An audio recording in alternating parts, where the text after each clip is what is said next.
All right, we are live, and I am getting ready to interview Ingrid Burley. Thank you for tuning in to the Miss Blue Radio Show, first off. And we're going to get right into it. So, Okay, Ingrid, I've checked a lot of your music out. You are thank you. so very dope. Like, seriously. Um, Thank you. you're welcome. And I actually heard of you a while back when you were signed to Parkwood Entertainment. Yeah, Can you? yeah, I'm still signed. You're still signed with them? Yeah, yeah. Can you let people know how you got your start in music? Yeah, sure. So I grew up in Houston, Texas, in Third Ward, and I was kind of born into a musical family. My grandfather was a jazz musician. My grandmother was a self-taught pianist, and also a really brilliant painter, a visual artist, or whatever. And so, basically, like I grew up around it, kind of got it honest or whatever. My grandfather played the drums and the trumpet, and so I think it was kind of naturally embedded in me. And then my mother, RIP to my biological mom, she passed away in '93 when I was 6, but Oh she my was God. best friends with Miss Tina Knowles and with Mathew Knowles. They were just really good friends, and she was also their real estate agent. And so she actually sold them their house on Parkwood Street, and we live one street over on a street called South McGregor, excuse me, in Third Ward. And so I was like honestly raised around the Knowles family because when I was born, my mom, Miss Tina, were pregnant with Solange and I at the same time. So we were really, raised together and grew up together. So a lot of people over the years have kind of like been like, are those your cousins or is that family? And down south when like somebody for more than 10 years, we They fam. family. Exactly. So yeah, so just being around them naturally, like I naturally had a ear always for music and stuff, but I was, exposed to the real thing very early on. Just from that relationship, I got to kind of have a front row seat to seeing like Girls Time when they were first being developed by Mathew, Oh even though I was wow, much okay. younger. I still remember that, and I still remember when the girls first went on like Star Search, and we were all back home watching, and I Wow. remember all that.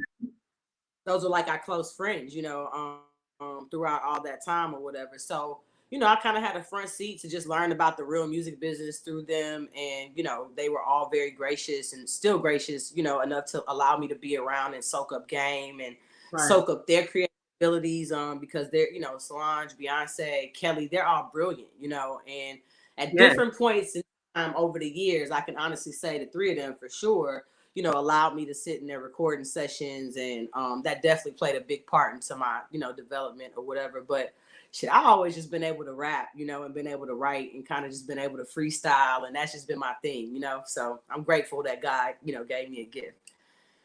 He definitely gave you a gift because you mentioned big people, but the talent is there, Ingrid. I know you've heard that before, but sometimes you see people get signed and you kind of like, okay, but you go hard. You really got a great Oh, style of music. thank you so much. You're welcome. This might be a crazy question because you have been around so many, talented people along amongst yourself. Mm-hmm. But coming from Houston, Texas, who have been some of Mm-hmm. your influences? If we're just looking at Houston alone. Houston alone, definitely DJ Screw. I grew up like I could sing every Big Mo album. I could sing probably every Flip album. I grew up really, really listening to those guys. The freestyles, Lil Kiki, he's like one of my Yeah. idols. And so, like, yeah, definitely the DJ Screw, that whole collective, the Screwed Up Clique, they were big influences on me. Lil O, at one point, people don't even realize back in the day, Mathew Knowles used to manage Lil O. And so he was one of the first members of DJ Screw I actually, excuse me, of the Screwed Up Clique that I actually got to be around. You know what I'm saying? And I was young. He wasn't worried about what I was trying to do musically at that point, but he didn't realize probably back then I was such a fan of his, as a rapper or whatever. But besides the Screwed Up Clique, definitely Travis Scott. He's brilliant. He's also a super dope songwriter and producer for other artists as well. And he's become more popular as a artist now. But like when Right. I was really in LA and doing a lot of writing, I was hearing his name way before he really popped off just creatively. He was just somebody who was always in really big sessions and stuff. And so definitely Travis. And then I would say Mike Dean. Mike Dean is a producer from Houston, born and raised. He's an OG, and he now has been like producing alongside Kanye for like the past like 8 years or so, Wow, 8 that's years dope. plus really, but he played in Selena's band back in the day, and Mike Dean was a part of like a lot of the Ghetto Boy records, Rap A Lot records. He's just a don, and so I've been blessed to get to know him personally, so I would call him a distant mentor, you know, and Right. definitely a friend of mine, somebody who I look up to, and obviously, you know, Beyonce and the people, Yeah. you know, who I. But yeah, H-Town, I would say my top three, you know, outside of my fam is definitely Mike Dean, Travis Scott, and SUC. You know what? You said SUC. Yes, I'm like a real big fan of Screwed Up Click. Yeah, that's legendary. People don't know Screwed Up Click, and you know the times in music has changed so much, so people don't understand how much of the foundation of what people are emulating now, that sound, you know, kind of came from that era, and we helped Yeah. pioneer. You know, and unfortunately, a lot of the, you know, members of the SUC passed away, but we still have some with us, you know, keeping that legacy alive. And so I think it's important for people to reach back and just go get those screw tapes. The screw shop still exists. It ain't in its original location, but you know, Yeah, it's right. get you some archive stuff and get caught up to date, because that stuff is legendary. That's right. So who would you like to work with in the industry that you haven't already worked with? I always say I really, really want to work with Jasmine Sullivan. She's one of my favorite vocalists. Yes, I that would would be love nice. to be a writer as well, so I would love to co-write with her, but or if you know, have her on my project or whatever. I would just love to work with her. I would also love to work with J. Cole. I'm a big fan of his. Mhm. On a more random side, not so random, but people, I don't know if it's expected or not expected, but I'm a huge 21 Savage fan, so I would love to work with 21 Savage. And I would say, you know, there's a lot of R&B artists that I love. I love Kalani's voice and her music. I'm not like super up on the new stuff because I like, you know, traditional stuff. But you know, it would be an honor to work with like, you know, Mary J. Blige. I did a songwriting camp actually a couple years ago, and I had the honor of writing, you know, some records for her and actually meeting her and sitting in the studio with her in Nashville. So that was like a bucket list thing.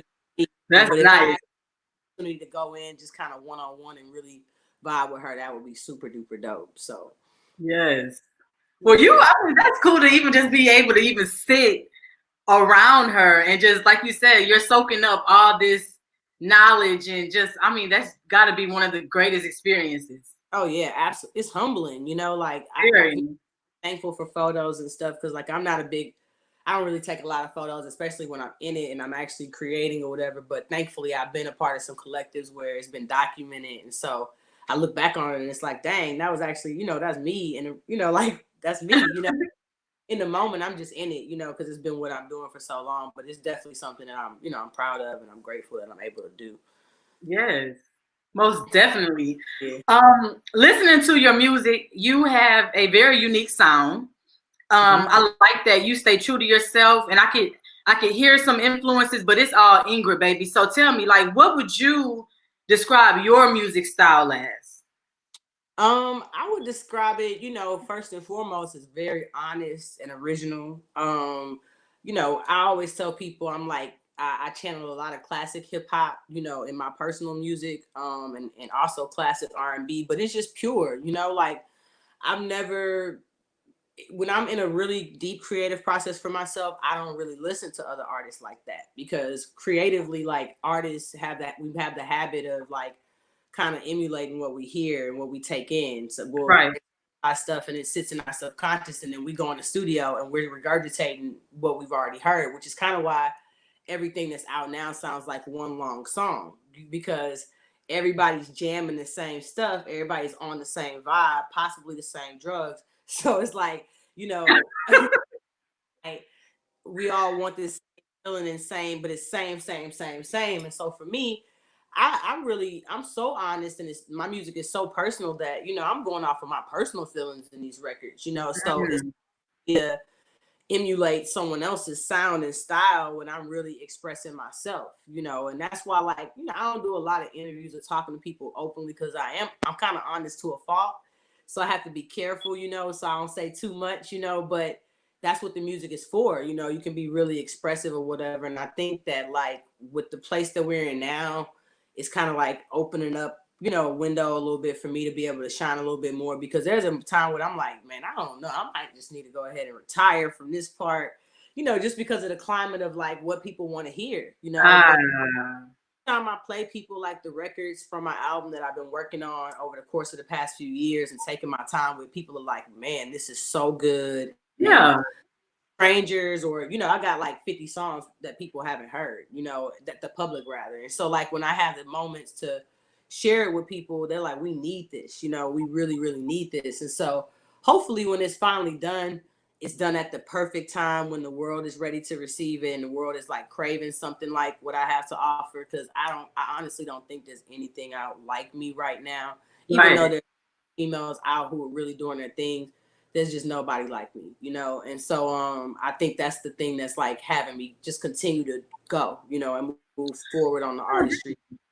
Yeah, because like you said, there's not a lot of, for one, your music is unique, period. So listening to it is not something that I can compare to anyone. You are definitely your own lane. And I try to tell people as an artist, just like you said, you can admire people, but it's so important to just be yourself. But so many people want to write the next song that sounds like this hit. right. Oh, it worked for that person, but it's not your sauce. Like, you got to add your own flavor to this, and you do a damn good job at doing that. Appreciate it. Yes. So one of my favorite questions for you, because you've been a songwriter, okay? This might be hard. What is one of your favorite songs or projects that you've written for? That's a good question. So one of my friends is a super talented artist and producer. His name is Kevin Roosevelt. He goes by K Rose or K Roosevelt, and he put out an EP like maybe it's been more than 5 years now, probably 6 years ago, called Journey, and it's actually only available on SoundCloud right now for some reason. It may be because he was with one label when he put it out, and now he's with a different label. What happened, but anyway, I co-wrote like 3 songs with him for his project, and he used to live in this super ill tree house in LA that he had a studio built in, and it was a real tree house, like built. You had to walk up these stairs to go. Yeah, that's different. Talking about your favorite project, and you were mentioning, is it an album that you wrote for one of your friends? Yeah, Kevin Roosevelt. So basically, he put out a project, an EP called Journey, and he used to live in this super dope treehouse in LA, and it just had a really, really cool vibe. And K Rose is already a dope producer and artist himself. He grew up playing the drums, but around this time he had just started to teach himself how to play guitar. So a lot of his tracks on that project were really guitar based and driven, and it was cool to just like be a part of that process with him for his own project, because it helped me with my own music so much. He actually produced a track on my EP Trill Fills called FAE, and he did that beat or whatever, and did the post production for me. And excuse me, I've been over here drinking Red Stripe, so but yeah, so he's just really dope. So it was cool because I sat with him, and as creatives, like sometimes it's cool to not have to wear the hat where you got to make all the decisions about what the song is going to be. It was great because he already had a vision for what he wanted, and I kind of just helped him fill in the blanks. And excuse me. And so it's like at the end of the day, it takes off pressure. And so all I got to do is kind of be there and throw the assist. Hey, what about this? Hey, try this. And if he doesn't like it, it's cool because it's his stuff. You know what I'm saying? And so it was really dope. I actually co-wrote on the project Journey 3 songs. My favorite that I helped him with is a song called Cold that Hit Boy, I believe, did some co-production on afterwards. And we also worked on a record together called Let It Go, and another song called She Told Me. And that project Journey is available on SoundCloud. If you look up K Roosevelt and the project Journey or whatever, it's a really, really dope EP, even the songs that I did. So and then he has some current projects out too as well.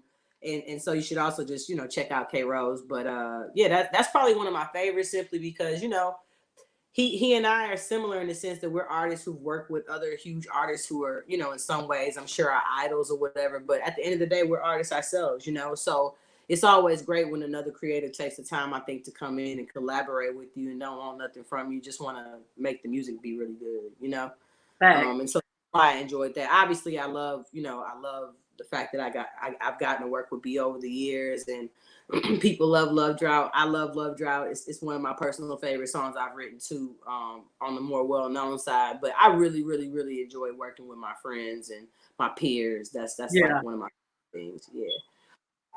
I'm gonna have to check that out, the K Rose EP. I'm gonna have to check it out. Yeah, I'm always really, listening to new music. yeah. I think you'll enjoy it. It's really good. It's easy to listen to. Really good music. Okay, cool. Yeah. So we talked about one of your favorite projects. I just had to throw this in here. Or can we expect, or hopefully it's in the universe, Chloe and Halle? Yeah, Halle. Halle, yes. Yeah, those like my sisters. I actually haven't seen them in a minute because they live in LA, and then they were in Europe for a better part of this year up until this Corona stuff happened, because Halle is shooting The Little Mermaid and working on a film there. But no, they're super talented, like extremely talented. And it's been a journey, and a beautiful journey, just being able to watch them grow up. When they first signed with Parkwood, they were like 14 and 15. Now they're like 19 and 20. They're evolving into grown women. So obviously their sound is evolving. I've been grown. I'm 33. And so that's why it's been a lot easier for me to like write under somebody like B, because we're both adult women. Right. So to answer your question, I actually have a record of my own that I worked on, and they are on the hook of it or whatever in this working album I'm on or whatever. And so, in a perfect world, it would be on my record, on my album or whatever. But we didn't actually go in the studio and do it together. It was just a record that both worked with the same producer. And he's like, hey, the girls, dropped a couple hooks and stuff. If you like it, you should write something to it. And I recorded it and I played it for them later. They were super excited about it.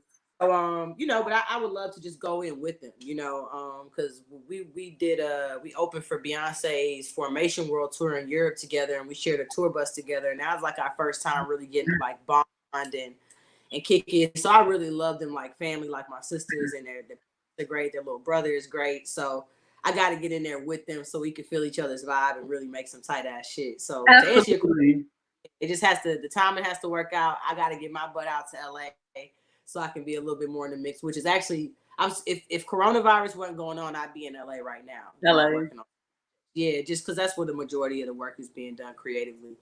But yeah, they're brilliant, and I would love to work with them, more, soon. Yes, like after all this craziness is over, that would be something dope. I think the sounds would be great together, your style. You mentioned LA, wanting to go out there, but you wasn't always in Houston your whole life, right? You were in Brooklyn for what, a few years? I was there for 5 years. That's a long time. Yeah, Brooklyn is my second home for the rest of my life. It's wow. Brooklyn till I die. And mainly because like when I moved there, I was a young woman still, very much younger rather, and I was like 22 or something like that. Or maybe, I was like 23 or something like that. And so like, I just had a lot of growing up to do, and New York is a busy place. And, it's moving, and everything moves so quickly that like, if you don't have your own thing going on, nobody's waiting for you or even worried about you or looking for you or looking like where you at. Like you have to keep up. And so it really trained me to be I've always had a hustler spirit, but it really trained me to like work to get up every day and get moving every day and get something accomplished every day. And had I not moved to New York, I wouldn't be at the level of professionalism, as a songwriter that I am now. Right. When I lived in New York, I did sessions with everybody. Most of them through Beyonce, but at the time, I'm also signed as a songwriter to Sony ATV, still currently.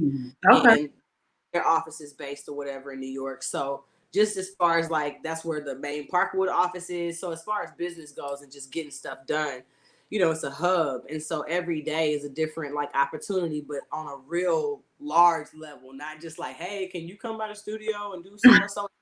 Come to the studio and I walk in and Pharrell's there. Or come to the studio and shit.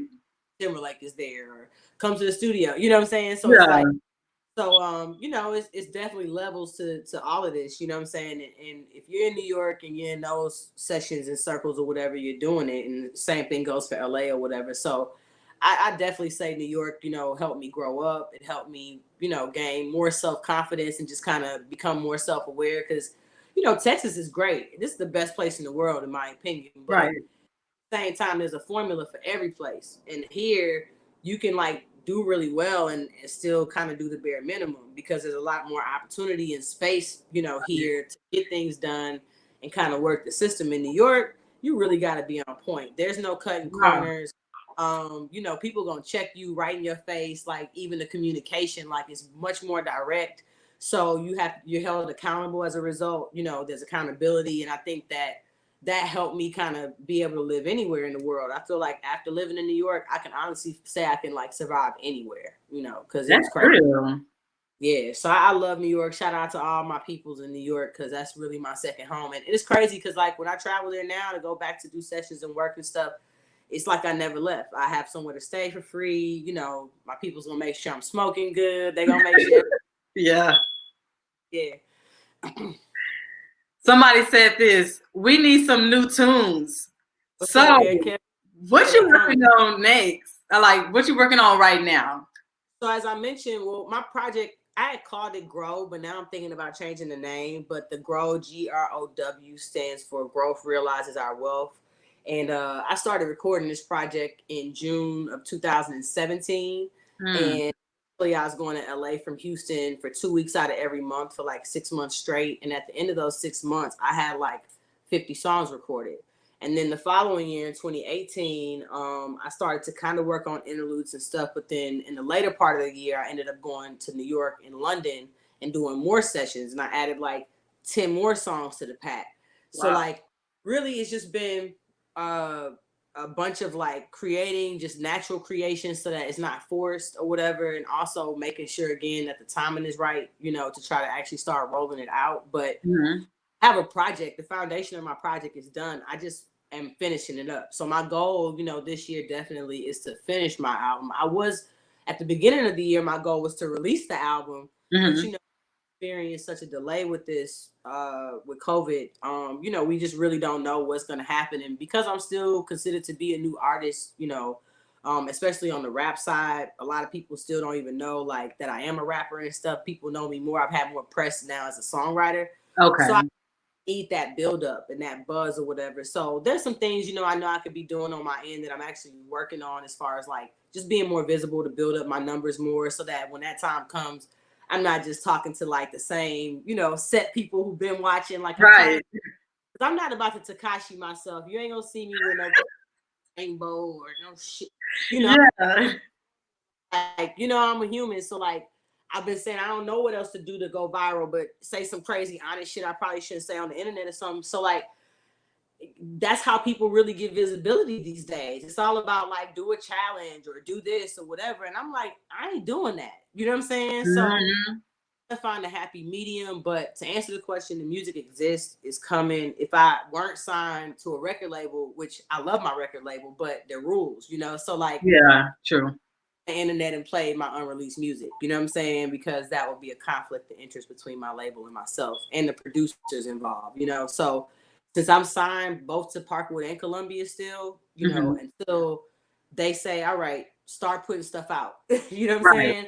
Then I kind of got to like wait and chill. And I understand because it's more so about like, we don't want it to just the stuff to get lost in the sauce. Like if I could easily just put some on my Instagram, but because I haven't been consistently releasing stuff, it's not going to be received the same way that it would if we had a proper marketing plan behind it, a rollout, whole thing. So we've been working on that. All the artwork, we have artwork options for the project. We have ideas for visuals. I know who I want to shoot all my visuals, but it's a process. I don't want to just like, if I'm gonna when I put my, real first album out, because I really only dropped mixtapes and an EP. So this is gonna be my day.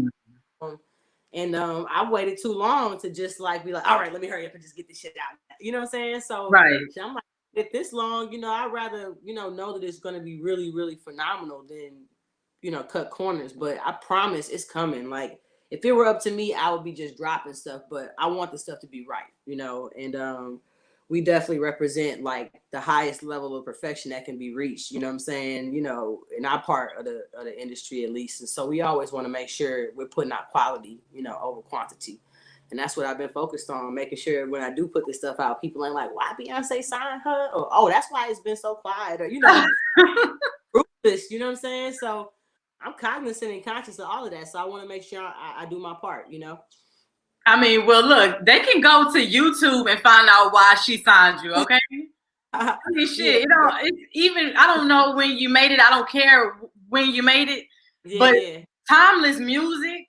I was listening to some songs that you made, and I could listen to that 5 years from now. I could listen to it 10 years from now. So I appreciate it. Yeah, now like I know why you got signed. So so I said I know too. It's all good.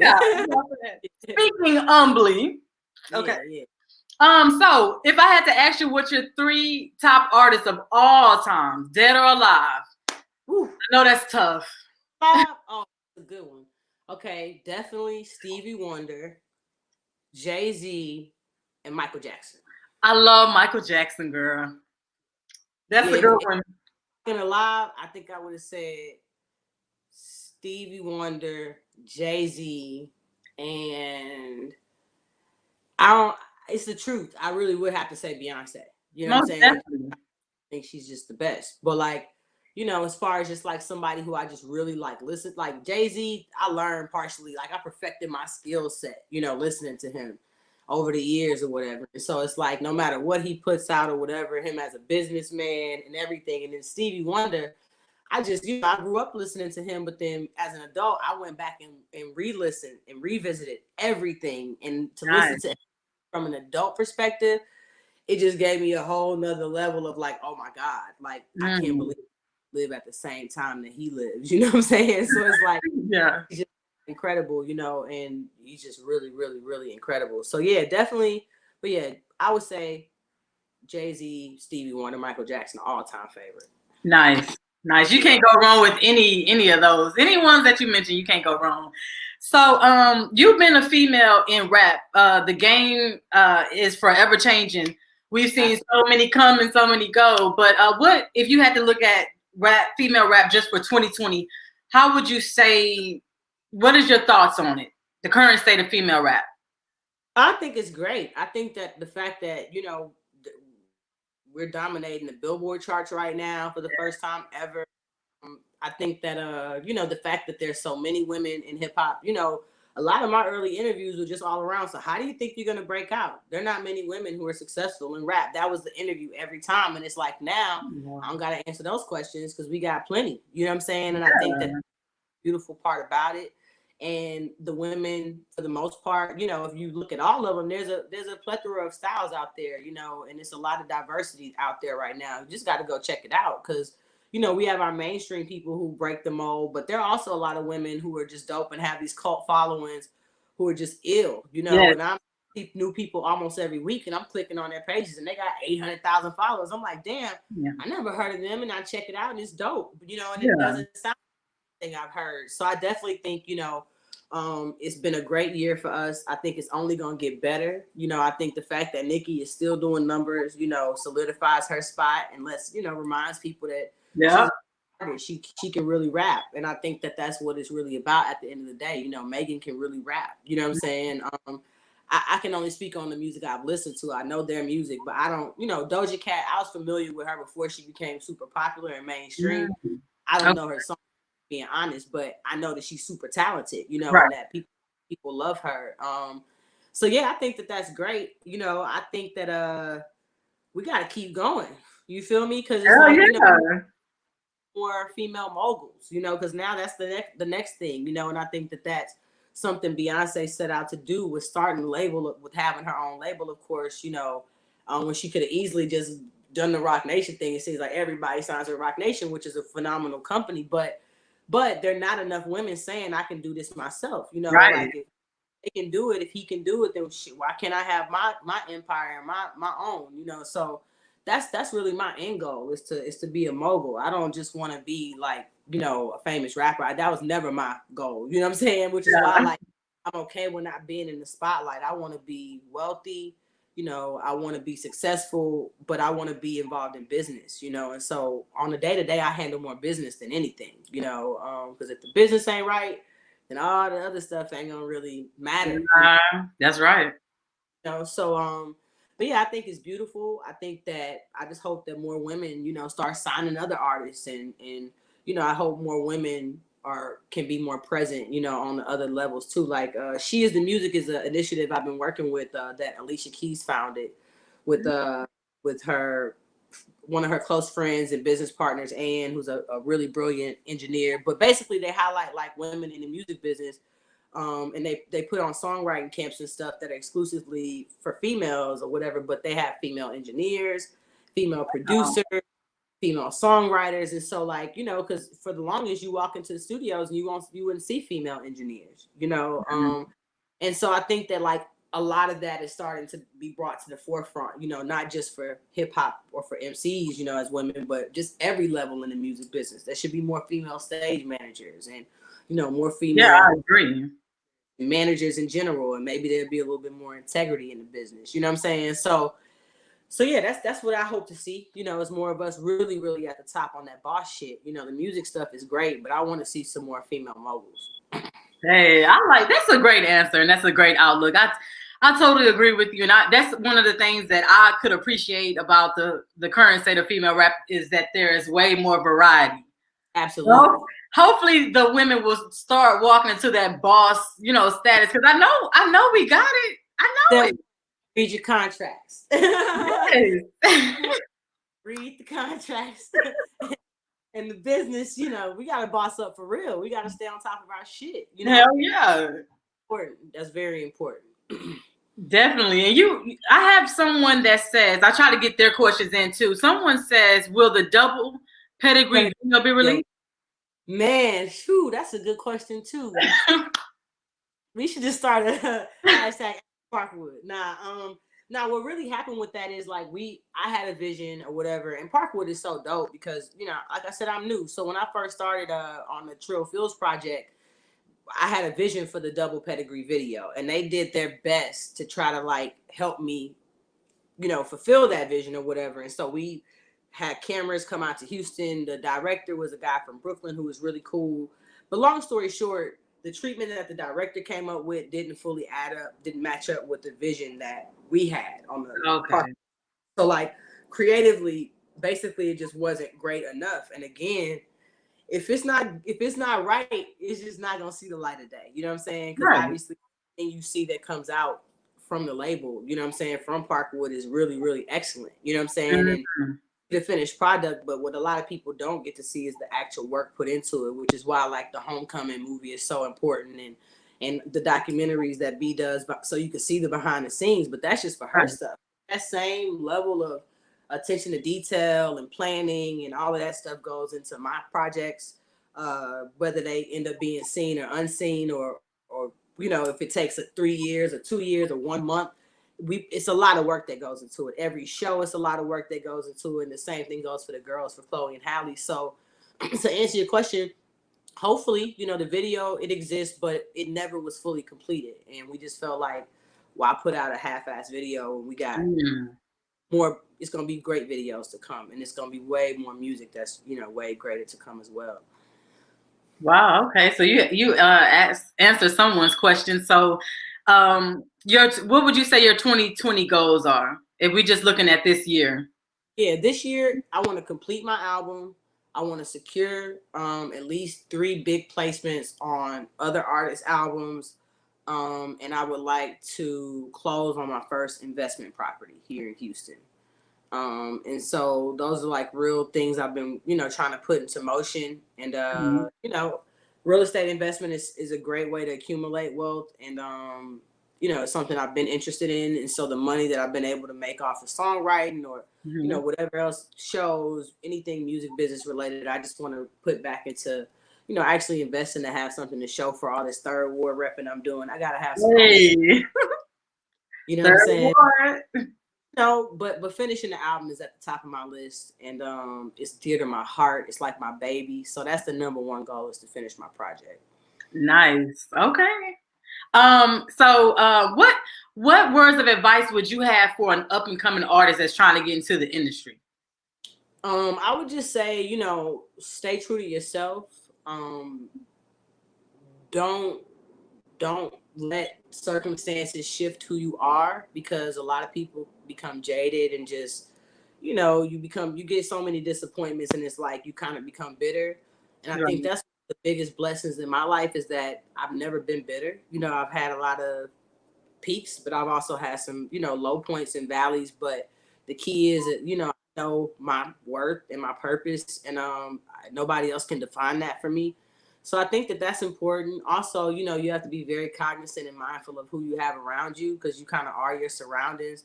And if you don't have people around you encouraging you and really supporting you and building you up, then it's gonna take a toll, because this is hard work. You know, you got to have an army around you, even if it's just an army of 2 people. But those 2 people got to really, really, really ride for you. But don't pour into you, because being a creative is already exhausting enough.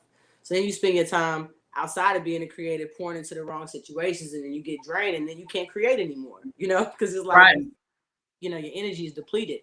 So make sure you got good people around you and stay loyal to those people, because a lot of people get on and, you know, they taste success, and then it's like, oh, I holla at y'all, that was cool. Right.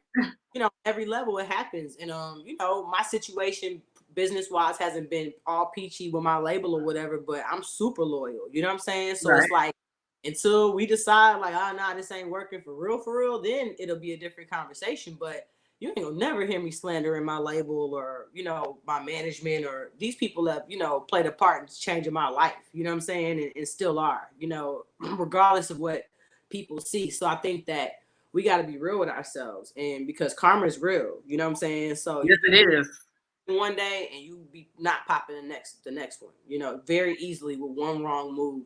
So you know, my motto is loyalty over royalty. And I encourage everybody that's coming up, you know, don't let a little bit of money shift who you are, or a little bit of attention and fame or Instagram likes or anything. Stay true to who you are, because, you know, we got to keep living. And in 10 years, it's going to be something different. In 10 more years, it's going to be something.